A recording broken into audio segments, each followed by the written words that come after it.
You can do your own bathroom renovation, but you need to know these 5 hidden costs before you begin. Let me show you.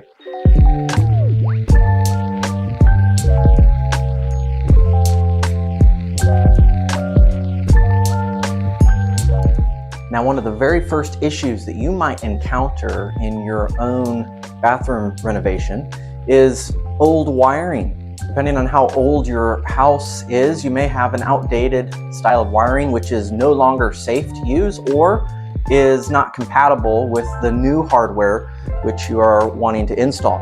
A lot of jurisdictions, code requires that if you uncover old wiring too, you'll have to replace it. So you need to think through the cost and potential of new wiring, potentially all the way back to the breaker box before you begin a bathroom renovation.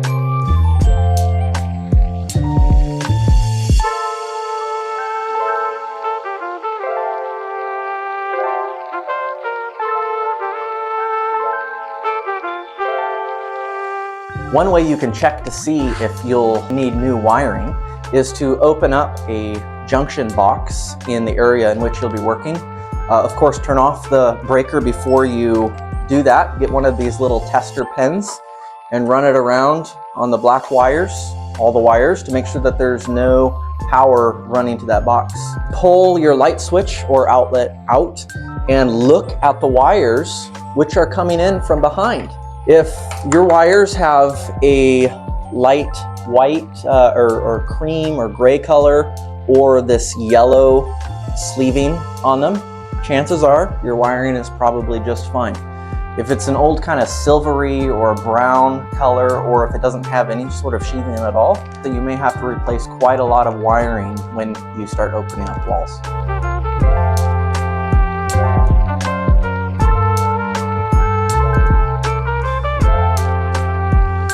Another potential cost is down here at the drain line of your tub or shower.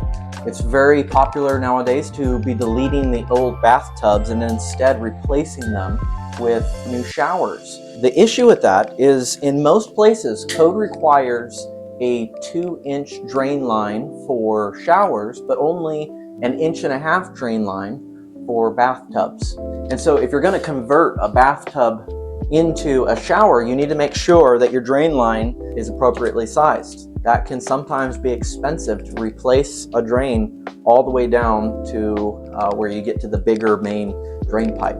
Down here in a basement where we have a concrete slab, that would actually involve ripping up a good portion of the concrete. In some places it's easier.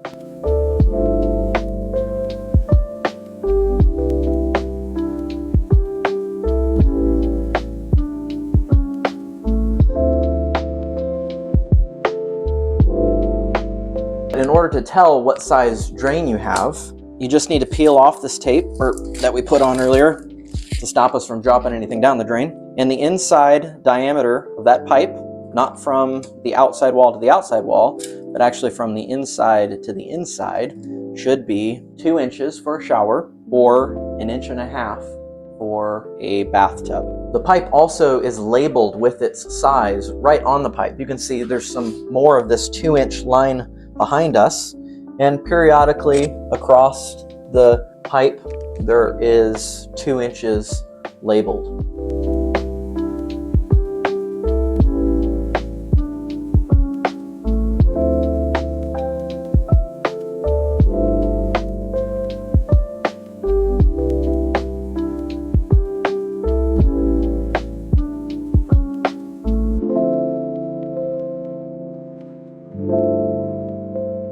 A third unforeseen expense can actually be the floor itself, especially where you're installing your shower or your bathtub.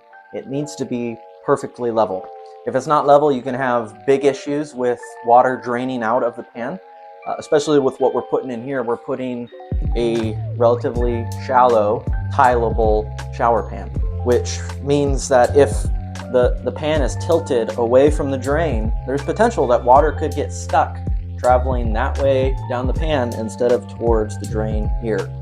Additionally, if you're tiling the rest of your floor, you want to make sure that that is as flat as possible. Otherwise, you're going to get weird undulations and gaps and unevenness in your tiles.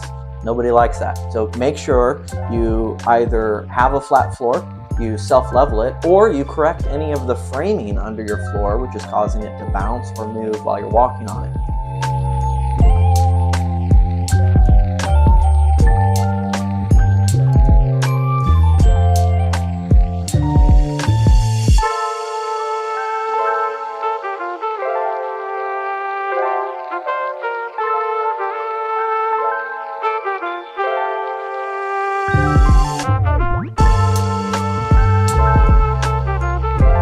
Now for a biggie, water damage.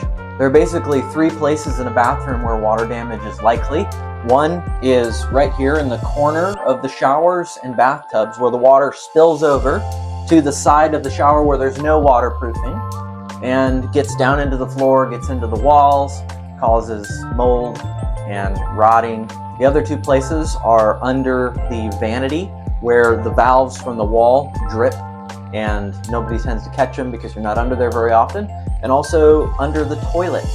There is a wax seal under the toilet which connects the toilet to the toilet flange, and that is very common to get installed incorrectly, causing leaks and also nasty smells.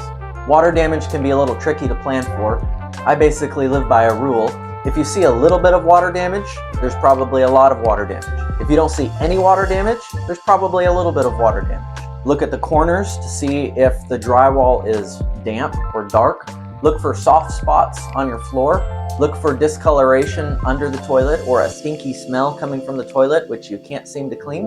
And look for soft bottoms of the cabinets under the vanity. Those will be your common telltale signs of water damage.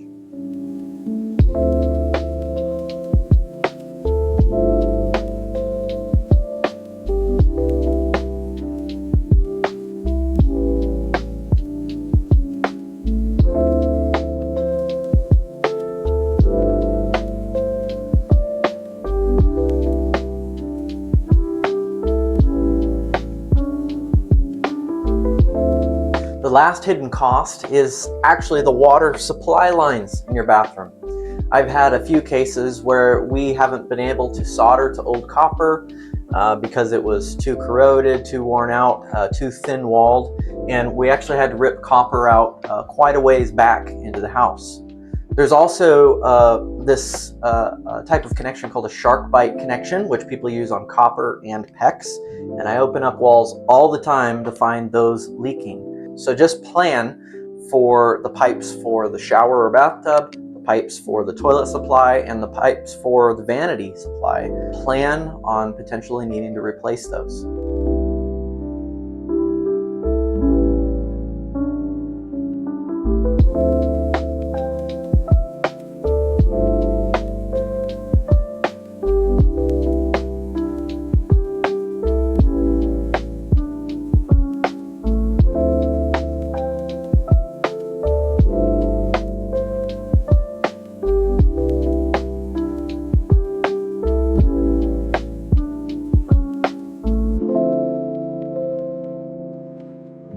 So make sure you watch out for old electrical, the right size drain line, water damage in those 3 common spots. Make sure your floors are level.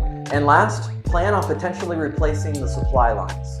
Thanks for watching. If you like this kind of content, go ahead and subscribe. And if you want to see more or have questions about what you've seen in this video, you can comment down below and we will do our best to answer your questions and maybe even make more content based on your questions.